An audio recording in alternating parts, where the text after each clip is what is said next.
Eu, sinceramente, não consigo concordar. A partir do momento que você traz o Daniel Alves aqui em uma lista de 26 jogadores, e quando você perde o seu lateral direito não utiliza, já sabendo que você teria esses 3 jogos pela frente, eu não consigo de verdade achar um contexto que justifique a presença do Daniel Alves aqui.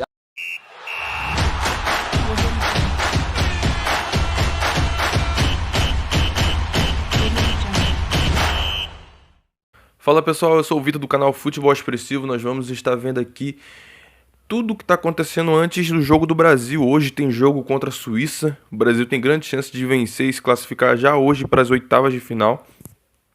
Lembrando que o Neymar infelizmente está lesionado e o Danilo também.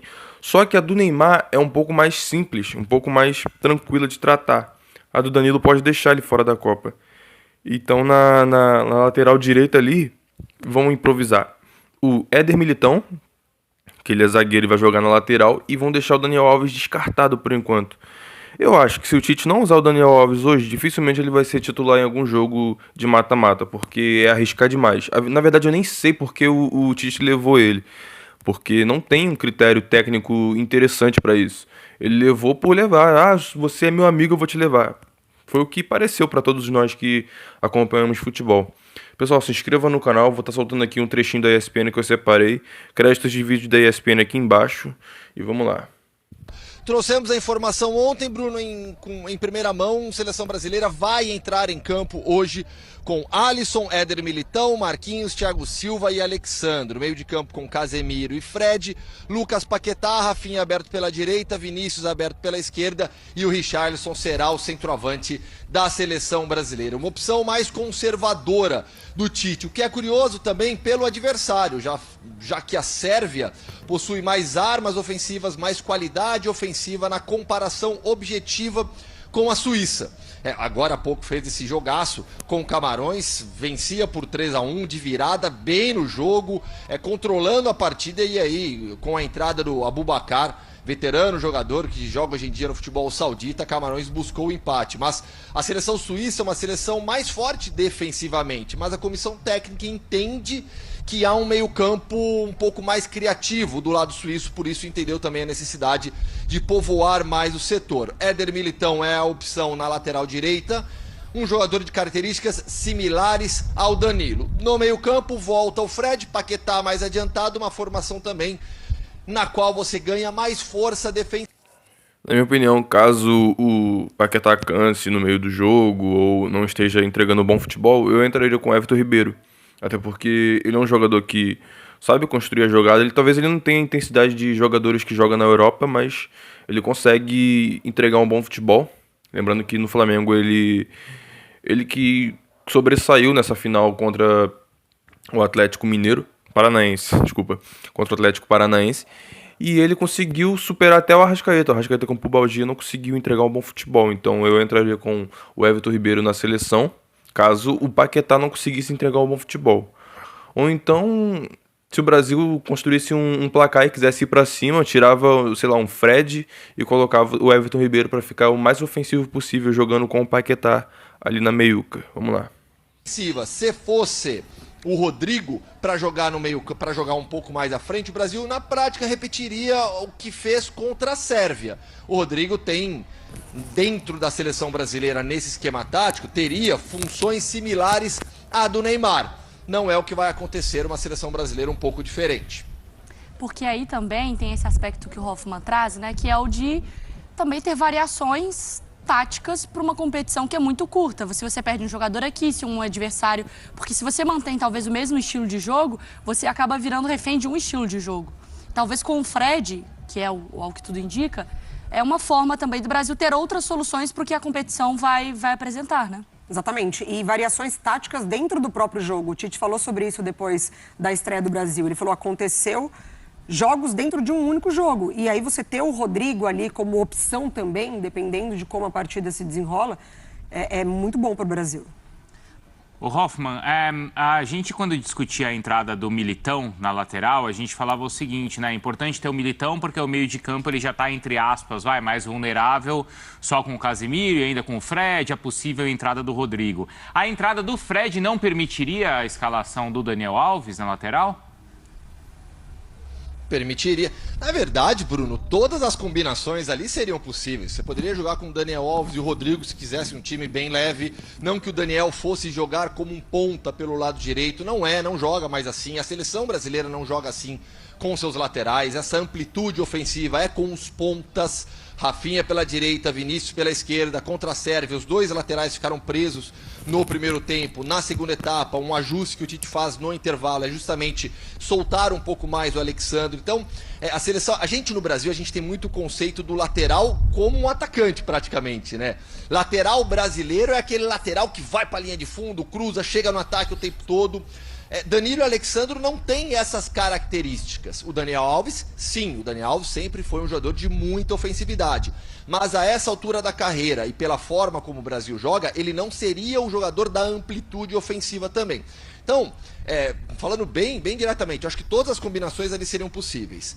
Qual combinação eu usaria? Particularmente, eu jogaria com o Éder Militão na lateral direita e o Rodrigo. Eu não voltaria com o Fred para esse jogo contra a Suíça. Eu acho que a ideia... Eu falei Everton Ribeiro, mas também tem o Rodrigo. O Rodrigo, ele é versátil demais. Ele consegue jogar tanto na ponta quanto como falso 9 e também ali na meiuca, fazendo a função do Neymar.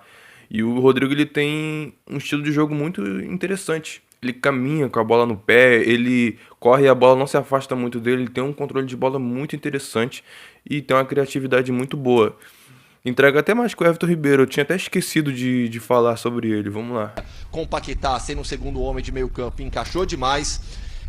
O meio-campo da Suíça tem Xhaka, Freuler, Shaqiri saindo da direita, caindo para dentro. Sou, que é um jogador muito mais com características de um atacante do que um meia, jogando centralizado no 4-2-3-1 do Murat Yakin. Pelo lado esquerdo, Vargas, que é um jogador de velocidade.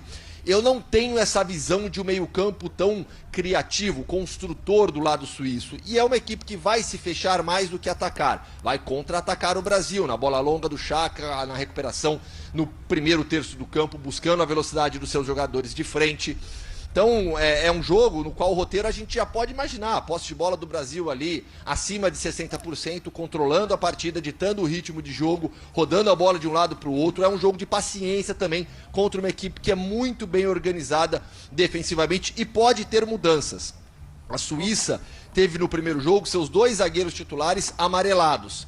Como o jogo, claro que para a Suíça, uma vitória hoje classifica, mas fazendo uma projeção de acordo com as realidades de cada equipe, com o que cada time tem de potencial, todo mundo imagina uma vitória da seleção brasileira e aí a Suíça decidindo a vaga nas oitavas de final na última rodada contra a Sérvia. Então, por conta disso, eu conversei com alguns jornalistas suíços, eles me disseram que há a possibilidade do Fabian Schär, por exemplo, entrar no time e aí um dos dois, Akanji ou Elvedi, sair justamente por conta dessa situação de cartão amarelo. Agora, pensando por esse lado, assim, da escolha também do Tite, como o Hoffmann trouxe pra gente, assim, qualquer formação ali seria possível. Daniel Alves com o Fred, Militão com o Fred, Militão com o Rodrigo, todas as combinações seriam possíveis. O que isso diz sobre o Daniel Alves nesse momento? Acho que, para mim, diz que o Daniel Alves é um jogador para uma situação específica de jogo. Uma situação em que ele queira que realmente esse lateral... Ele falou isso na coletiva, na época da convocação, é um lateral construtor. Então, é um lateral que possa ser liberado para chegar no meio de campo quase como um armador pela direita. Mas esse jogo não pede isso. Eu acho que ele não... Quantos jogos vão pedir isso? Camarões pode pedir. Camarões pode pedir, porque é um jogo mais fácil, é o ponto, é um jogo mais tranquilo. Você talvez até experimente isso para ter esse esquema treinado, desenvolvido, para de repente, lá na frente no mata-mata, um jogo que o Brasil precise de um pouco mais de chegada, está com dificuldade no mata-mata, usar isso num segundo tempo. Talvez seja uma coisa pontual de jogo, não um jogo inteiro assim. Entendi. Agora, eu não duvido que ele de repente resolva experimentar contra Camarões, dependendo desse resultado contra a Suíça, porque pode ser um jogo mais relaxado para o Brasil. Diga, Hoffmann. Não, porque eu acho que você fez o questionamento correto. Qual o cenário, então, para o Daniel Alves jogar? Eu acho o seguinte, vamos lá. Assim, claro que assim, tem que virar a página, olhar pra frente, a gente já tem o time, a gente deu a informação de qual time vai jogar. Mas pra mim, a presença do Daniel Alves, com essa decisão do Tite, se torna muito incoerente. Muito incoerente. Eu não concordo com a maioria das análises. O Biratã trouxe o ponto de vista dele. No podcast Futebol no Mundo, o Calçade também. Hoje mais cedo eu ouvi o Breler falar sobre isso.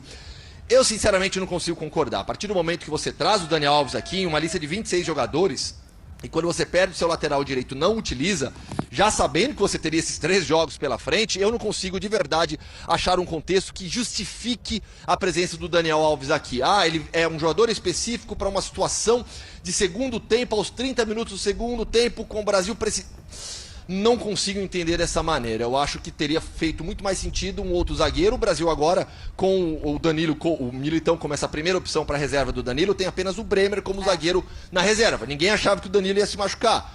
Tomara que nenhum zagueiro se machuque também. Então eu realmente acho que a presença do Daniel Alves se torna bastante incoerente por essa decisão do Tite. E aí eu reforço. Fábio Macerejian, Kleber Xavier e Rodrigo Lasmar viajaram até Barcelona, publicamos essa informação algumas semanas antes da Copa. Conversaram com o Daniel Alves, acompanharam os treinos dele no Barcelona B, entenderam que os treinos do Rafa Marques, na equipe B do Barça, tinham uma intensidade alta, e mesmo com o Daniel já há um bom tempo sem jogar, por conta da queda prematura do Pumas no Campeonato Mexicano, passaram um relatório positivo para o Tite, que optou pela convocação do Daniel. E se ele está aqui, é para jogar. E se ele está aqui é para jogar como lateral direito, como reserva do Danilo. Se na primeira dificuldade você não coloca o Daniel e improvisa o Éder Militão, insisto, eu não consigo entender como coerente essa decisão de trazer o Daniel Alves aqui. Mas é fato, não vai jogar, é o Éder Militão. E, tecnicamente, eu concordo. Por isso que eu não teria trazido o Daniel Alves para essa Copa do Mundo, por mais que a história dele seja espetacular, é o maior campeão na história do futebol. E essa é uma análise, ou até, Mari, quase que uma crítica que a gente fez quando saiu a convocação, que é a seguinte: numa lista com 26 jogadores, o Brasil foi só com 4 zagueiros. Sim. No segundo jogo, o Brasil já está no limite. Porque ele já tem 3 em campo, então quer dizer, como o Hoffman falou, se você tiver um contundido, se você tiver um suspenso, aí você puxa o Fabinho, você chama o Casimiro. Gente, você vai para uma Copa do Mundo tendo que improvisar com 26 jogadores, tomara que não aconteça, mas a gente já está no limite para isso. Assim, me passa a impressão de que o Tite, ele já tem, a comissão, eles já têm os times montados ali, as estratégias, né, as peças, as reposições. E para mim isso não inclui o Daniel Alves. O Brasil, que vem sendo testado principalmente nos últimos jogos, não inclui o Daniel Alves, inclui o Militão improvisado. E o Militão improvisado fazendo esse papel muito bem. Não, então, é um problema ele fazer. Então, por isso que para mim... deveria ter mais um ali, né? Como o Hoffman falou, mas um outro zagueiro. Mim, Daniel Alves lá é muito mais pelo grupo do que pelo jogo. E seria mais honesto falar isso, né? E se ele não coloca... É que ele não poderia falar isso, né? Estou levando o Daniel porque ele é bom de grupo. Não com essas palavras, né? Mas assim, a experiência dele foi um fator, o como ele inspira. E se ele não coloca o Daniel hoje, não imagino que ele vai colocar numas oitavas de final, que ali é tudo ou nada. Então, assim, eu acho que vai ser difícil o Daniel entrar... Plenamente de acordo, Mari. Oi? Plenamente de acordo. Então, exatamente. Então, plenamente de acordo. Se não vai entrar hoje contra a Suíça, vai arriscar. Não vai ser nas oitavas vai arriscar. Portugal, Uruguai, quartas contra a Espanha. Não, só deixa claro, eu não convocaria o Daniel Alves. A resposta que eu dei pra Mari é imaginando o que tá passando na cabeça do Tite no momento em que ele convoca. Tenho que usar, vou usar porque eu acho esquisito convocar para não usar, só para motivar, digamos, para simplificar os termos. Levar o cara só para motivação pelo grupo e não para jogar... então, você leva mais um. Você vai levar mais um zagueiro que seja para ter esse... Para compensar. Para você poder já fazer uma seleção, trabalhar com 25. Você está trabalhando com 25 na prática. Então, faria sentido convocar mais um zagueiro, mesmo que fosse para chamar o Daniel Alves só pelo grupo, você chamaria mais um zagueiro para ter mais uma opção na zaga. Já que o Militão, ele é o zagueiro reserva, mas ele também é o lateral direito reserva. Então, eu tô tentando entender. E daí eu acho que talvez o Tite pense em situações específicas, pontuais da Copa que ele vai ser o jogador para poupar os outros jogadores. Tá classificado contra Camarões, entra aí, descansa todo mundo e vai o Daniel Alves. Se o Brasil ganhar bem, ele não é garantido o primeiro lugar do grupo, mas ele é garantido classificado e praticamente garantido em primeiro. Aí eu não duvido que entra Pedro, daí não duvido até que ele use o Daniel Alves, até para justificar a convocação. Opa, tá assim, a gente tá vendo uma Copa do Mundo muito física, num nível de intensidade muito alto. E o Daniel, ele não tem essa temporada. A temporada dele não pediu esse nível de competição, de competitividade. Então, eu acho que tá com o pezinho no freio ali em relação a ele. Então, pessoal, esse foi o vídeo. Peço que você se inscreva no canal. Eu também não concordei com a convocação do Daniel Alves. Eu acho que grande parte da torcida brasileira não concordou. Até porque o Daniel Alves ele foi contratado pelo Pumas do México para ficar em atividade só para ir para a Copa do Mundo. Mas lá ele foi considerado uma das piores contratações do time. Até porque ele já tem uma idade avançada para entregar um futebol de alto nível.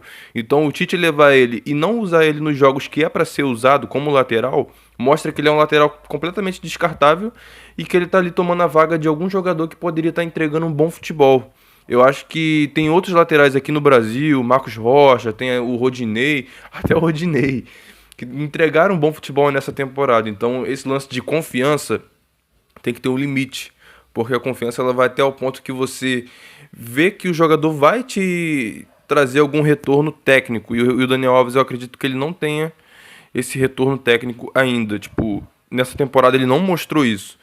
Então, se ele mostrar, ele vai calar minha boca, vai calar a boca de muita gente que não concordou com a convocação dele, mas até o momento é muito discutível isso, é muito contraditório do Tite, por ele falar que é um cara que analisa os aspectos físicos e técnicos do jogador. Pessoal, se inscreva no canal, ative o sininho, é muito importante para que o YouTube perceba que você está gostando e mande para mais pessoas. E aí me motiva a trazer mais vídeos. Tamo junto, valeu!